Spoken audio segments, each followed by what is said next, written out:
Yeah. It's recording. If you want to pause it, press. So if you haven't, should we got a tow ball somewhere on the car? Yeah. It's hidden or underneath. Yeah. It's off at the moment. Yeah. Right. So what we got here is the hitch. Have you towed much before? No. No.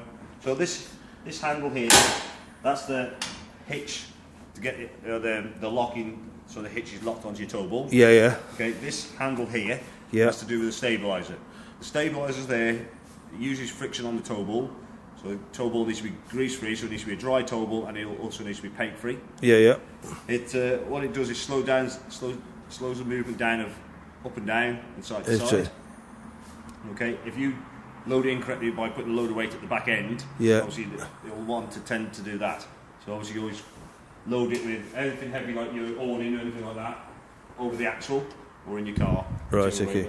Try and put heavy weights on the floor or low down, light weights at the top. Okay.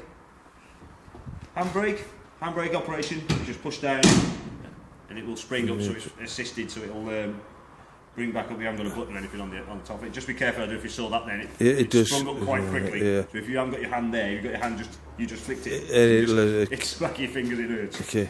Okay, jockey wheel. Yep. Obviously when you got the van off the back of your car for manoeuvring, also for raising it up and down, the nose, and then clamp. So that will clamp the jockey wheel in that position. Make sure that is tight before you start getting in or whatever, because if that slides down to the floor, you could smash the A-frame cover with the wheel if that's the wheel. Yeah. Okay. Then electrics, 13-pin electrics. Have you got that in your vehicle? Yeah. You see the inside there, that inside ring. Yeah. It locks in with that little peg there. Right. Stuff on it. But it locks in, and then the outer ring will turn in to lock it in. Right. Okay. If you don't fully turn it left before you pull it out, that can misalign that centre ring. Right. Okay. And it's nearly impossible to get it back in without the correct tool, which is inside your van, which I'll show you. Right. Okay. If you don't fully turn it left before you pull it, it can misalign it. Right. Okay. Okay, your gas locker. You've got gas connected. Your onboard regulator, which you may not have had on the previous van you used. So the regulator up there, you can use butane or propane on that particular regulator. You just need a different pigtail if you're going to use butane. But as you've got propane fitted, I wouldn't change gas. Okay. Okay. I have put that's your waste pipe, which I'll show you where that goes in a sec. You have also got your winder handle and your wheel nut wrench in there. And while we're here, I'll just show you all the bits we've got. Waste master, so that's collects your wastewater on the outlet I'm going to show you. Yep. Aquaroll, which is similar to the one I've got around the corner. Yep. So that's your water. Then you've got levelling ramps, wheel lock and hitch lock. Okay, so they're very important. You secure it, obviously, when you're away from it. Right. Okay. Okay. There's a position as well for another gas bottle, so you can actually have a spare one. If you wanted to, yeah. Right. You be careful on weights and things like that. But right. Okay. If you tend to be on site where you're going to use mainly electric, you won't use a lot of gas apart from, say, cooking. Right, okay. You may use the odd bit. In winter, you might use a bit more gas for heating, but it does run on electric as well. Okay, so down this side of the van, that's your vent for your heater. Right. Okay, so it's a combined heater, so it warms the air up in your van, and it also warms the water up. Okay. All like that one unit, and that's the exhaust as such. Okay. This is your water in. Yep. Okay, it has got an onboard pump. Yep. This is just a pipe, which comes with the van, so to make sure that's in the water, it just clicks in. And the smaller one of the two is the incoming water.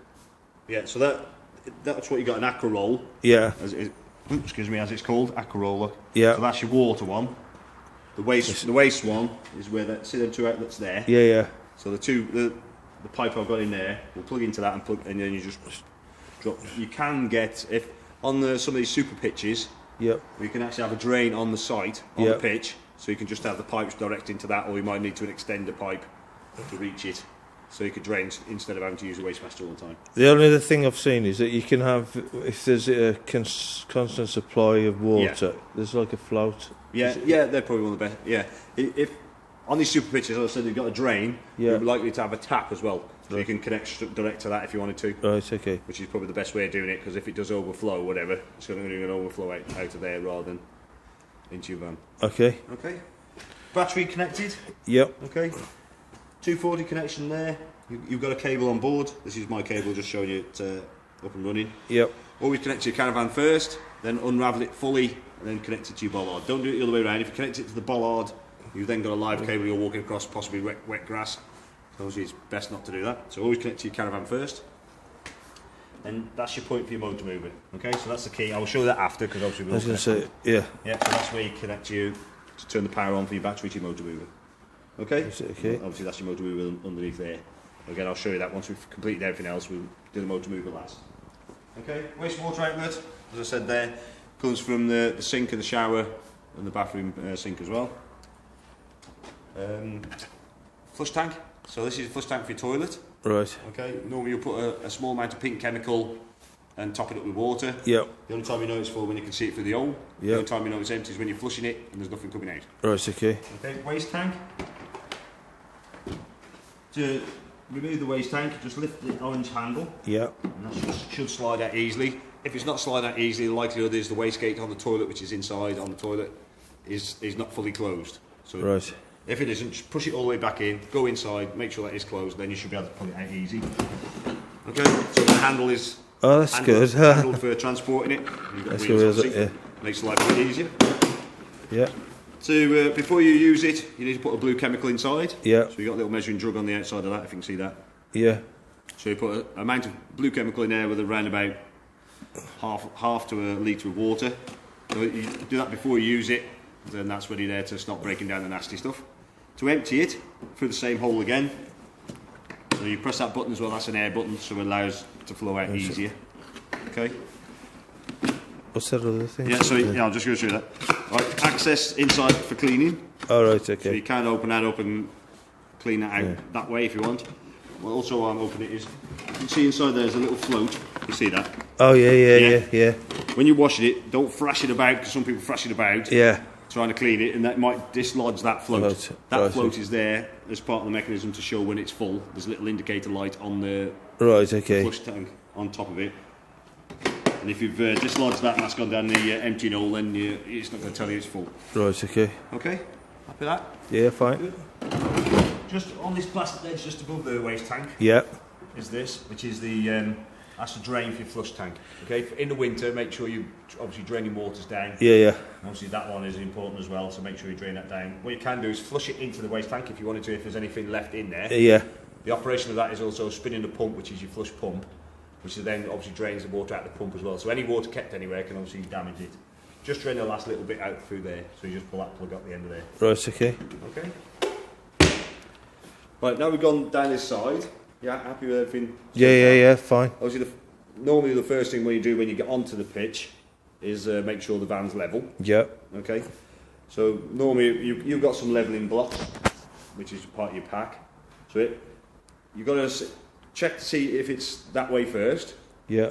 Okay, so side to side is more difficult to level than front to back. So the wedgie plastic wedges, that's there to level it side to side. Right, okay. So it means driving, either using your motor mover or your car, so drive the caravan up onto the block to lift whichever side is obviously lowest.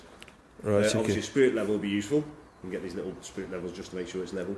The reason why you need to level it is, one, fridge doesn't like being on the slope. Also, the drainage obviously on your sink and your bathroom here. So if it's on the wrong angle, obviously it can hold water where you don't want it to. Okay? Okay, yeah. Once you've levelled it side to side, then you can level it front to back. So you can use a jockey wheel to wind the nose up or down. And then once you've done that, you can then wind the legs down in each corner. Okay, so there's a point just the other side of the acro, you can see the black hole in the side fence. Oh, yeah. Yeah, so what you do is wind it down to the ground. Yeah. Like that, I've only got the back ones down on this one. Yeah. Only just down to the ground. It's not there for lifting the van. Right, okay. So if you think, I could just put the chocks on there by lifting the van, you can't, because it's likely to damage the chassis. Right, okay. Okay. What I tend to do is just grab hold of the handle. To see if I've got the steadies down far enough. If I do that, you can see that's moving. Look. Yeah. Obviously, it's not quite far enough down, so you just do like another half turn. Obviously, they're not down this side at the moment. Do another half turn until it's solid. Right, okay. Okay. Okay. All right. We'll go around the other side now. Just wind yourself on the cable. This side, there's not a lot apart from. Obviously, very important that you check your wheel nuts each time you go away. Yep. Okay. It is 130 newton meters on your plate here. Look. Is there a locking one? No. No. No, you haven't got a locking one on this. It's 130 newton meters. So make sure you're checking them correctly. Obviously, the reason is obviously you don't want wheels falling off.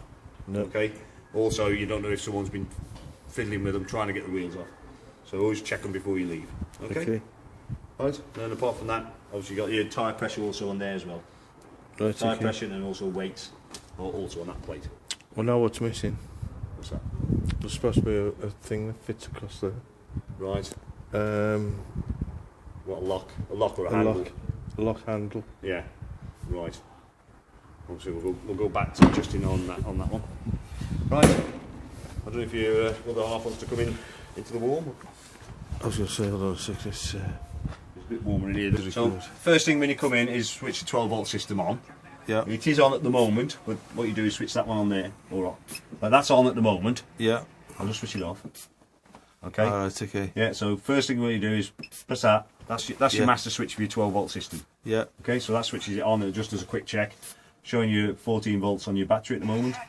That's the radio decides to kick in even later.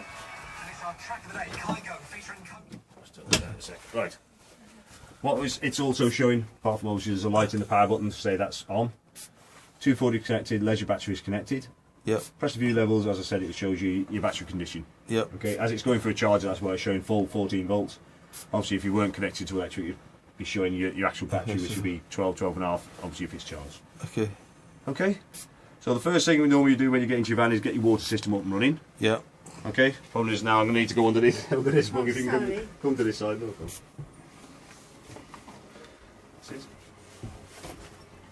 So just underneath here. Oh. Right. So that's your boiler in this corner. Okay, so that's heating your water and the air. Yeah. Okay, and then you've also got your consumer unit, which is there. Yeah. So that's your electrics in. The main thing what I'm trying to get to is that yellow lever switch there. Can you see that? That's your drain for your water system. Right. Okay. In that position it's in at the moment, which is horizontal, that's allowing the water to run around the system. If it's up in that position, upright, so you just tip it up, that will drain the system. Right. If you're going to drain it, obviously, especially for winter, lift it up and open all the taps to centre, and that allows it, obviously, the air to run up through the system and the water to drop on the ground outside. That's okay. Okay. While we're here, obviously got your consumer unit. Info note on the door here. Yep. So you got 240 trips there. So when you plug your electric in, come in and just press that test button just to make sure it is working. Yeah. Okay. Just tell you there what the trip switches are connected to. 12 volt fuses. You see that side. Yep. Again, info note there to say what they're connected to. You got buttons here. One is heating and hot water. Yep. So that is the isolating button for the if you want to run the heat on electric. So that has to be on if you want to run it on electric. If you run it on just gas, it doesn't matter. But if you see this one here, which says spare, it looks very similar to that. So just be careful you're hitting the right one when you think you're putting the heating on. Yep. So that is, even though that light's coming on, it's not actually connected. Right. Okay. Okay. So that's heating and hot water. That's your charger button. So there's your charger there. Yep. As long as you've got 240 connected, and that's button is switched on, that will charge your battery. Then this one here is just a light. If you go on the Continent, obviously they wire things slightly different than us. If you go there and plug your electrics in, come in and have a look. If that is lit, that means it has been reversed. You're going to need an adapter to operate off their electrics. Okay. Okay. This button here, system shutdown button. Yep. Even though that power button on there will shut your 12 volts off, there's always something running in the background. Okay. Yep. So when you're in storage, you're not using it. If you hit that one, that will switch all the 12 volt systems off in the background as well, and everything obviously. To use it, when you come to use it again, you'll have to obviously switch it back on there before you can use it. Okay. Happy with that? Yeah. Fine. Right. So to get the water system up and running, before we switch the water pump on, make sure all the taps are shut. Yep. Because obviously you don't want any water coming out before you need it or before you're ready for it. Same in your bathroom, make sure all they're shut as well.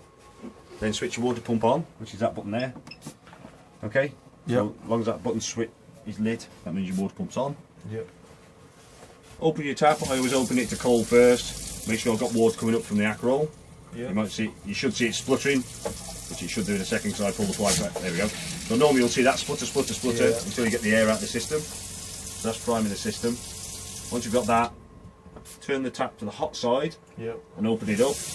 What that is doing is then filling your hot water tank. Okay, if you've obviously drained it previously. So again, you'll have splutter. Once you've got a solid stream like that, then you know your hot water tank's full. Okay. don't know if we've got much of a hot water at the moment.